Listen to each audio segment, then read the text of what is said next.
Hello and welcome to Behind the Bearcat. This is Northwest Career Services, and we are chatting with Northwest staff and faculty to tell you about their career journey, advice they'd have for students, and how they became a Bearcat. I am Career Services Internship Director Travis Klein. And I am Hannah Christian, Assistant Director. And today we have Mark Hornickel, who is with University Marketing and Communications. Yes, that's right. Thank you for having me. Absolutely. Thanks for being here. And what's your title, Mark? My title is the Communication Manager. Communication Manager. So if communication happens... That sounds like a scary It was managed by Mark. That's correct. Basically, it's media relations. That's kind of the bulk of what I do. And then I'm essentially getting out all the news from the university and guiding the university's internal and external communications. So is that in all forms, or is that primarily written? Is that speaking things as well? It is primarily written. Obviously, university marketing and communication covers a whole range of things. We do social media, we do multimedia and video photography, the website, design posters and flyers for the university, so all sorts of things. And we have expertise in all those areas, but my expertise is the written part of the communication. Gotcha. All right. And is that, so when you started out as an undergrad picking your major, is that the career goal you thought, this is where I'm going to end up?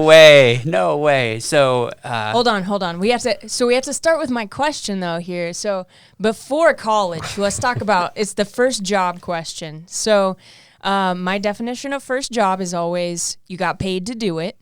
And you did not get paid by your parents to do it. So someone else besides your parents paid you to do work. So what was your first job, Mark? I love that question. So my first job was delivering newspapers. Oh. I spent my youth in Olathe, Kansas.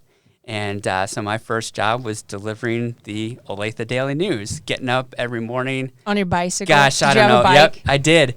This was before I could drive, before I had a driver's license. I probably getting up at like 5 o'clock in the morning, and my mom would help me. We picked up the newspaper, the company, whatever, would deliver a trash bag of newspapers on my doorstep every morning, and then I had to get them off the doorstep, roll them up in the rubber bands and everything, and get them prepared.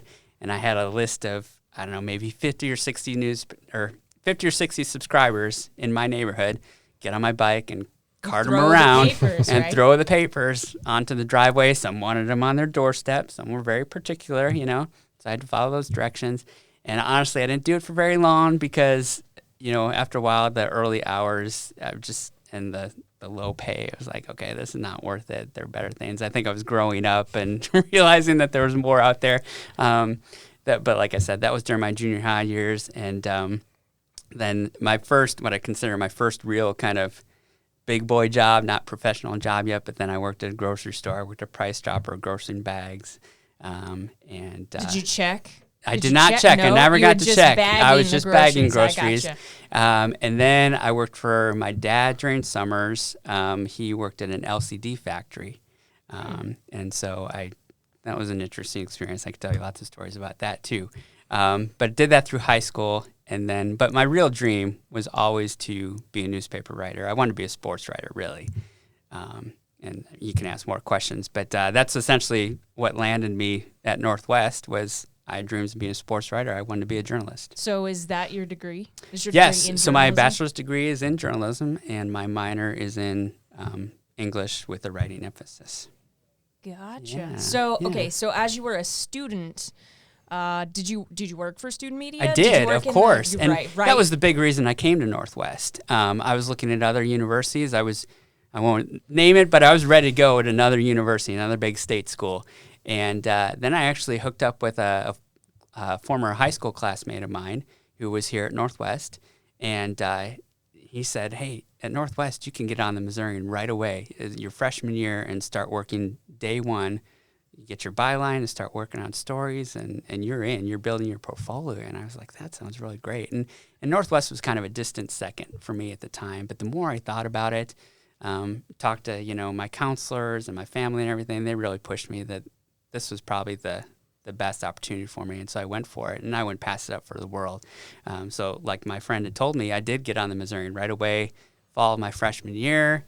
By the spring, I was So you have bylines right, in the bylines archives on the of front Missourian, page, right? Yeah, right here. All the way through.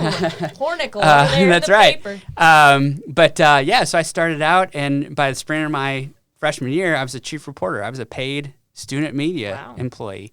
My sophomore year, I was a sports editor covering the football team. They were starting to get really good. So can we ask what year that was? That was that before the championship? That was 1998. So I was sports editor for 1998. And then I was covering the football beat in 99 too. Gotcha. 99, I was the managing editor of the Missourian. And then I was actually a fifth-year senior. But that was a good thing because then I was editor-in-chief of the Missourian for 2 years. Gotcha. My 2 senior years, I was editor-in-chief of the Missourian. So after you graduated, where did you go from there? Yeah, so, seniors are probably familiar with this. You spend that whole time leading up to your graduation just doing whatever you can to find that first job. And so that was pretty much, I was a December graduate, so the fall of that senior year, 2001, just looking for jobs. And I was pretty open to go anywhere at that point because my family had moved up to Wisconsin. And so, I was open to going up north if I needed to. And long story short, that's where I landed. About the time that I was graduating, I came home one day and had a call on my answering machine from the LaSalle News Tribune, a small town newspaper in north central Illinois in the town of LaSalle, Peru, and very similar to Maryville.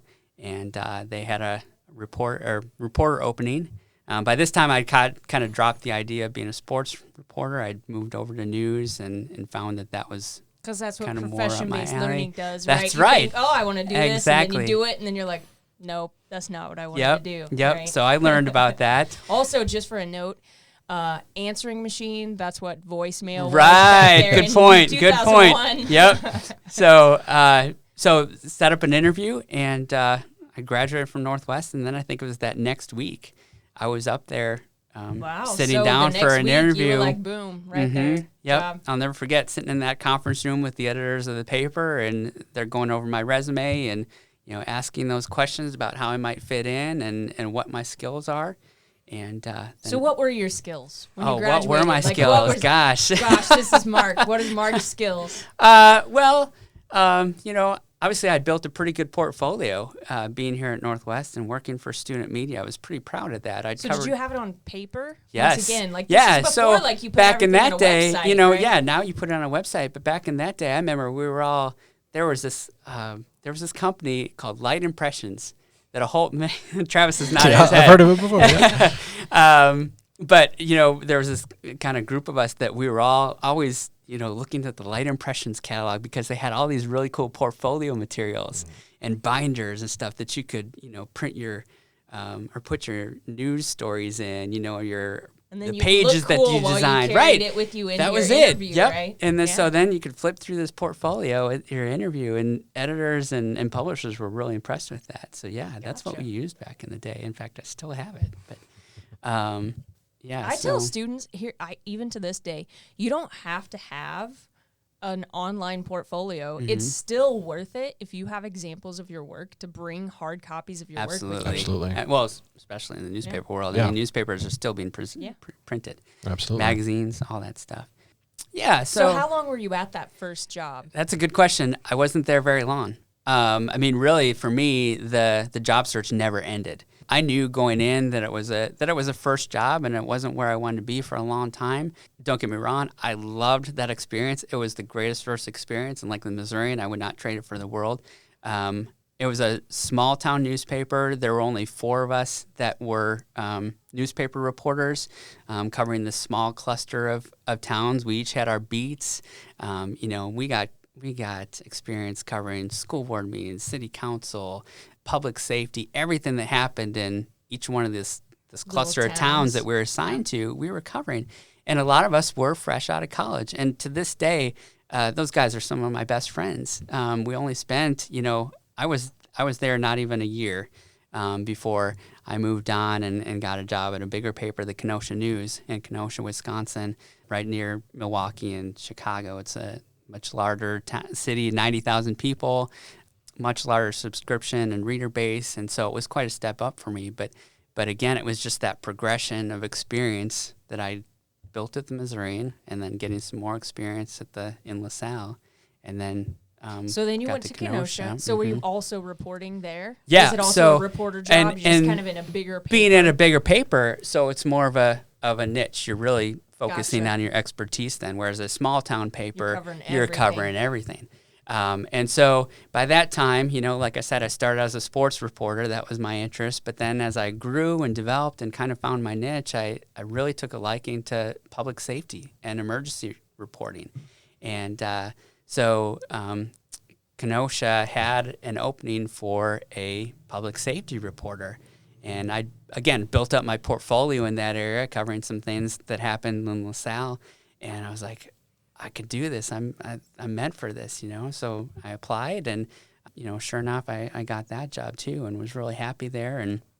And day one, I was, at the police station, learning how to, pull a little notepad, exactly, writing things down, pulling the police reports from the day before, and trying to figure out what were the big stories that I needed to cover that day. It was really put your feet to the fire kind of a job, and I had a funny story is that the engineer that hired me, who I was really high on, and he had a lot of knowledge in that area. Well, he resigned the next day. Oh.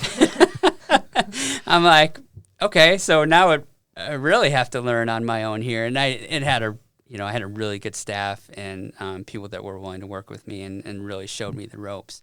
But yeah, I was really learning as I go, and again building on that foundation. So how did you get from Kenosha back to Maryville? So where did that come in? Yep. So the whole story of my career is just continual growth, I think. Gotcha. So in Kenosha, like I said, my job was covering public safety, and the story that I tell to my PR classes and students all the time is I built a really, really good relationship with some of the guys at the Kenosha Police Department, particularly the public information officer. Who eventually, as I was leaving and coming to Northwest in 2010, he had advanced, and he was then the chief of the police department. Gotcha.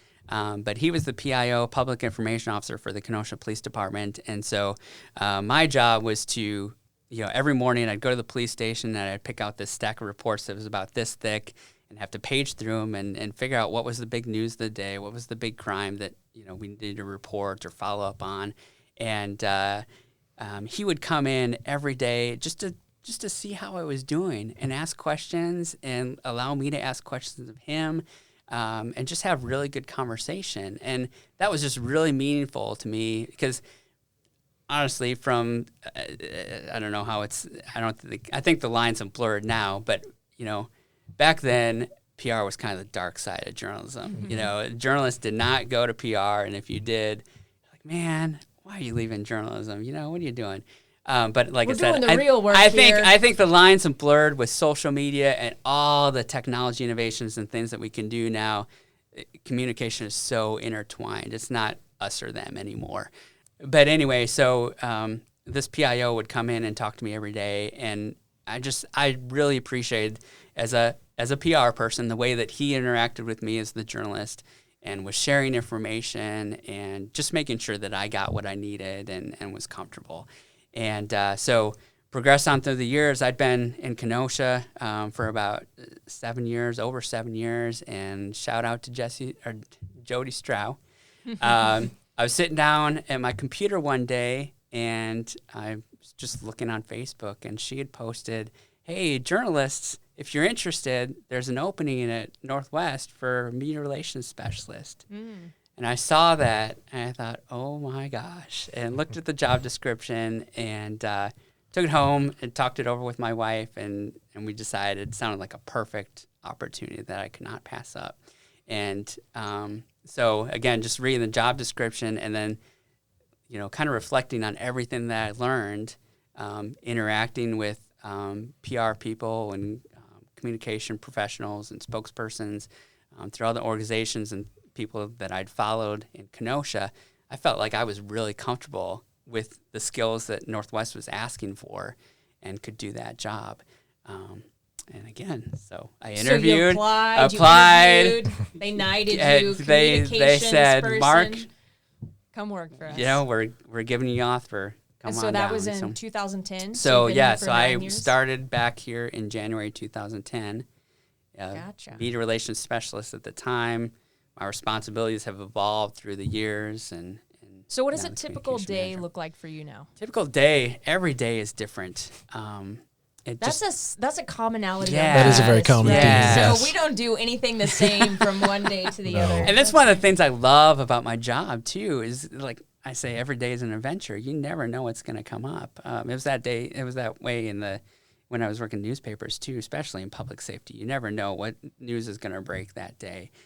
It's not as I don't know. I guess chaotic here. I mean, I can for a little bit, plan my days accordingly and have a to-do list of what I want to do each day. But essentially every day, though, is coming in and getting a feel of the landscape and what that day's news is first. I'm looking at the Maryville Forum, the 908 News Leader, the St. Joe's News Press, the Missourian, just seeing what things they're reporting, what things they're interested in, what are the issues out there, and just kind of gauging the day's landscape.